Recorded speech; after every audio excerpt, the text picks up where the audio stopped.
Good morning students, कैसे हैं सभी? मजे में ना? चलिए, बहुत अच्छे से रहिए, मजे में रहिए, छुट्टियों का एंजॉय करते रहिए, लेकिन साथ ही साथ अपनी पढ़ाई पर कोई भी कमी मत आने दीजिए।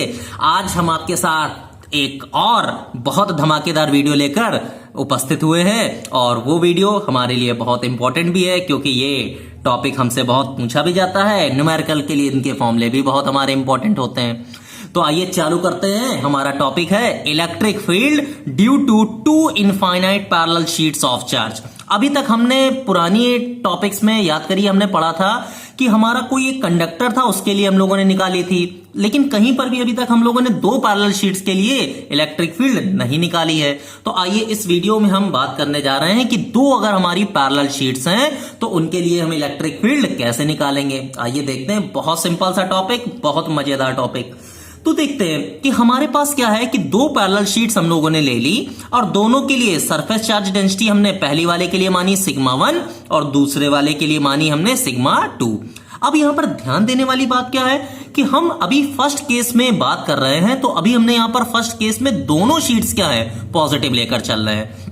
तो अब यहां पर जब हम इलेक्ट्रिक फील्ड निकालेंगे तो इलेक्ट्रिक फील्ड तीन पोजीशंस पर निकाली जा सकती है। सबसे पहला तो एक इलेक्ट्रिक फील्ड निकाली जा सकती है दोनों पैरेलल शीट्स के बीच में, और बाद में अगर हम देखें तो और इलेक्ट्रिक फील्ड निकालना है तो हम कहां पर निकाल सकते हैं, इन फील्ड्स के या तो बाहर की ओर, या तो इस तरफ, या तो बाहर की ओर इस तरफ। तो तीन कंडीशंस पॉसिबल है, एक पी पॉइंट पर अंदर की ओर और एक हमने दूसरा जो पॉइंट माना पी डैश, वो माना है दोनों तरफ बाहर की ओर। तो हम यहां पर क्या करने जा रहे हैं, इलेक्ट्रिक फील्ड फाइंड आउट करने जा रहे हैं। बहुत सरल सा टॉपिक है और पिछली वीडियो में आप देख भी चुके हैं कि अगर मुझे electric field intensity find out करनी है, कहां, किसके लिए, electric field intensity find out करनी है इनफाइनाइट प्लेन शीट के लिए। तो इनफाइनाइट प्लेन शीट के लिए हम लोगों ने फॉर्मूला पढ़ा है कि वी नो दैट, कि हम बहुत अच्छे से जानते हैं कि magnitude of intensity of electric field on the either side of a closed plane sheet क्या होती है, E is equal to sigma upon 2 epsilon naught. बहुत अच्छे से पढ़कर आ चुके हैं,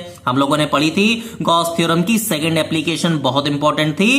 तो इनफाइनाइट प्लेन शीट के लिए जो हमारी इलेक्ट्रिक फील्ड होती है वो क्या होती है, E इज इक्वल टू होती है सिग्मा अपॉन 2 एप्सिलॉन नॉट। तो सबसे पहले हम यहां पर बात करने जा रहे हैं कि हमें पता है कि E1 और E2 क्या है, हमारी इलेक्ट्रिक फील्ड है for the points outside the sheets at P dash. तो सबसे पहले हम P डैश पर बात कर रहे हैं। तो एक चीज आपको ये बतानी बहुत जरूरी है कि हमें इलेक्ट्रिक फील्ड E1 और E2 तो पता चल जाएगी, लेकिन रिजल्टेंट फील्ड निकालने के लिए हमें डायरेक्शन का पता होना बहुत जरूरी है।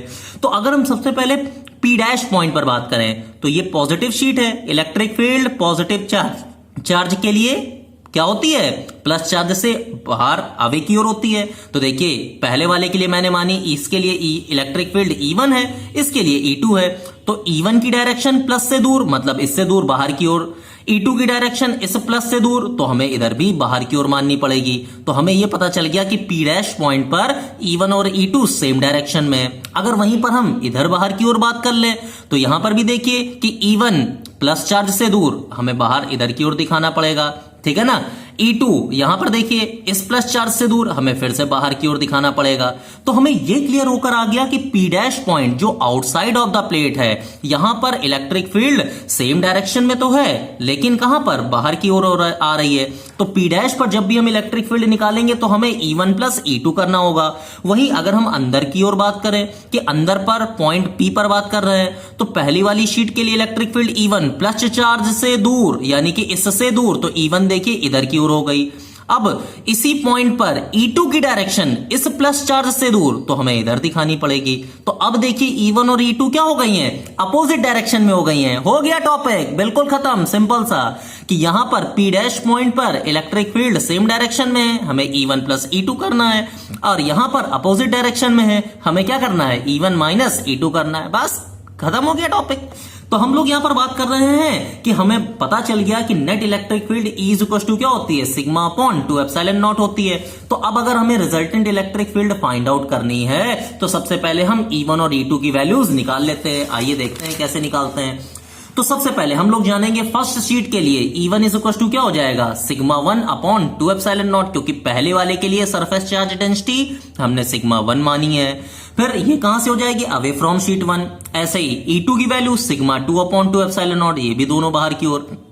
अब याद करिए हमने आपको बताया कि E1 और E2 कहां पर हैं, सेम डायरेक्शन के लिए, सेम डायरेक्शन में, वो भी कहां पर, पॉइंट P डैश पर। याद करिए P डैश मतलब जो हमारा पॉइंट कहां था, बाहर की ओर था। देखिए P डैश पर दोनों सेम डायरेक्शन में है कि नहीं है, तो हमने यहां से क्या करा कि हम लोग यहां पर कर सकते हैं कि P डैश पॉइंट पर दोनों क्या है, सेम डायरेक्शन में है। तो रिजल्टेंट इलेक्ट्रिक फील्ड हमें क्या करनी पड़ेगी, E1 प्लस E2 कर दिया हम लोगों ने, वैल्यू रख दी। पहले वाले की value sigma 1 upon 2 epsilon not, दूसरे वाले की value sigma 2 upon epsilon not, 2 epsilon not, दोनों को हमने क्या करा, ऐड करा, तो 1 अपॉन 2 एप्सिलॉन नॉट कॉमन कर लिया, क्या आ जाएगा, सिग्मा 1 प्लस सिग्मा 2। तो नेट इलेक्ट्रिक फील्ड हमारी निकल करके आ गई, E is equal to sigma 1 plus sigma 2 upon 2 epsilon naught. अब याद करिए हमने क्या कहा कि अभी तो हमने P डैश पॉइंट पर निकाला, अब हम P पॉइंट पर निकालते हैं जो बीच में था, बीच में दोनों की डायरेक्शन अपोजिट थी। तो अब हम यहां पर क्या करेंगे कि E1 की वैल्यू तो वही सिग्मा 1 अपॉन 2 एप्सिलॉन नॉट,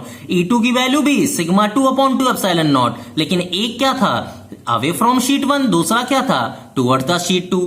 तो अब हम यहां पर कहेंगे कि रिजल्टेंट इलेक्ट्रिक फील्ड निकल कर आएगी E1 माइनस क्या, E2। अब हम यहां से क्या करेंगे कि वैल्यूज तो रखी sigma 1 upon 2 epsilon naught, sigma 2 upon 2 epsilon naught. अब यहां से 1 अपॉन 2 एप्सिलॉन नॉट फिर से कॉमन करा, तो अब की बार यहां पर आ गया सिग्मा 1 माइनस सिग्मा 2। तो हमें क्लियर होकर समझ में आ गया कि outside of the plate electric field क्या हो जाएगी, 1 upon 2 epsilon naught sigma 1 plus sigma 2, और मिडिल वाली प्लेट पर 1 upon 2 epsilon naught sigma 1 minus sigma 2। Clearly समझ में आ गया होगा।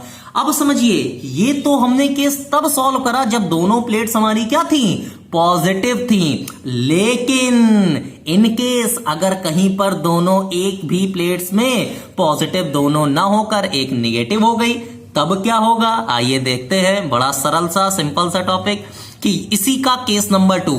अब की बार हमने क्या माना कि सिग्मा 1 और सिग्मा 2 तो है सरफेस चार्ज डेंसिटी, लेकिन पहली प्लेट हमारी पॉजिटिव है और दूसरी प्लेट क्या है हमारी, निगेटिव है। अब देखते हैं क्या हो जाएगा, थोड़ा सा ट्विस्ट आने वाला है। क्या हो जाएगा, हम लोगों ने देखा कि यहां पर चेंजेस आने लगेंगे। कैसे कि पहली बार हम देखेंगे कि जो अंदर वाला पॉइंट P था, यहां पर डायरेक्शन अपोजिट आ रही थी और यहां पर क्या थी, सेम थी P डैश पॉइंट पर। अब देखते हैं कि पहली वाली पॉइंट P डैश के लिए इलेक्ट्रिक फील्ड हम लोग निकालेंगे, तो इलेक्ट्रिक फील्ड प्लस चार्ज से अवे, मतलब इससे दूर, तो हमें E1 बाहर की ओर दिखाना पड़ेगा। अब हम क्या करेंगे, इसी पॉइंट पर E2 की डायरेक्शन तो प्लस से तो दूर होती है निगेटिव की तरफ, तो सेकंड वाले के लिए E2 ये है निगेटिव की तरफ, हमें इधर जाना पड़ेगा। तो हमें क्लियर हो गया कि P डैश पॉइंट के लिए इलेक्ट्रिक फील्ड अपोजिट है। अब यहां पर भी देख लेते हैं कि सबसे पहले अगर हम यहां पर देखेंगे E1 की डायरेक्शन तो प्लस चार्ज से दूर, इससे दूर हमें इधर दिखाना पड़ेगा। अब E2 की डायरेक्शन अगर हमें दिखानी है तो टुवर्ड्स द नेगेटिव प्लेट, मतलब हमें इधर दिखानी पड़ेगी। तो हमें ये समझ में आ गया कि P डैश पॉइंट पर इलेक्ट्रिक फील्ड अपोजिट डायरेक्शन में है। लेकिन वहीं पर अगर हम सेंटर पॉइंट की बात करेंगे तो अब हम देखेंगे कि इलेक्ट्रिक फील्ड प्लस चार्ज से अवे, तो E1 की डायरेक्शन तो इधर की ओर हो गई और E2 नेगेटिव प्लेट की तरफ, यानी कि इधर की ओर हो गई। तो अब की बार अपोजिट हो गया। क्या, पहले इलेक्ट्रिक फील्ड बाहर सेम थी, सेम डायरेक्शन में, अब की बार बाहर अपोजिट डायरेक्शन में। पिछले वाले केस में हम लोगों ने देखा था इलेक्ट्रिक फील्ड अंदर वाले पॉइंट पर क्या थी, अपोजिट डायरेक्शन में थी, यहां पर क्या हो गई, सेम डायरेक्शन में हो गई। बस हो गया काम, हो गया हमारा एक्सपेरिमेंट, बिल्कुल टॉपिक फिनिक्स हो गया। कैसे, आइए देखते हैं। तो सबसे पहले हम लोग यहां पर बात करते हैं कि electric field E1 is equal to sigma 1 upon 2 epsilon naught, E2 sigma 2 upon epsilon naught. अब ये कहां पर है, पहले सेट से अवे, ये टुवर्ड द सीट 2। तो सबसे पहले हम यहां पर बात करते हैं P डैश पॉइंट पर। P डैश पॉइंट कौन सा पॉइंट, जो हमारा कहां था, बाहर था। तो जब पॉइंट हमारे बाहर है, आउटसाइड है, इलेक्ट्रिक फील्ड अपोजिट डायरेक्शन में है कि नहीं है?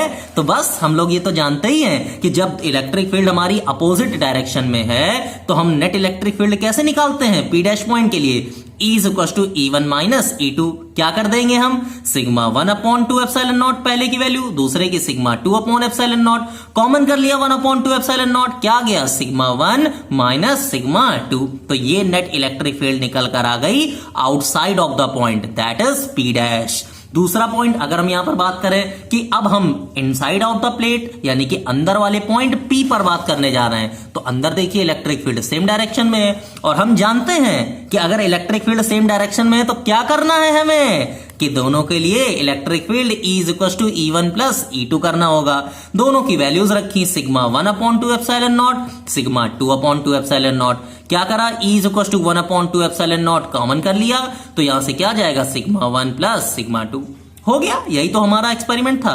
अब एक स्पेशल केस, अगर हम ये मान ले अपने मन से कि दोनों सरफेस चार्ज डेंसिटी अलग ना होकर सेम थी, तो यहां पर sigma 1 is equal to sigma 2 is equal to sigma, तब क्या होगा, तब हमारा निकल कर आ जाएगा कि सिग्मा प्लस सिग्मा तो 2 सिग्मा अपॉन 2 एप्सिलॉन नॉट, तो 2 से 2 कैंसिल, क्या गया, सिग्मा अपॉन एप्सिलॉन नॉट।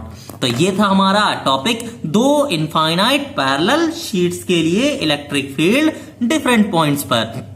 उम्मीद है आपको ये टॉपिक बहुत अच्छे से समझ में आया होगा। अगर कहीं पर भी कोई कमी रह गई है तो एक बार वीडियो को फिर से देख डालो, डेफिनेटली मजा आ जाएगा, टॉपिक सारे क्लियर हो जाएंगे।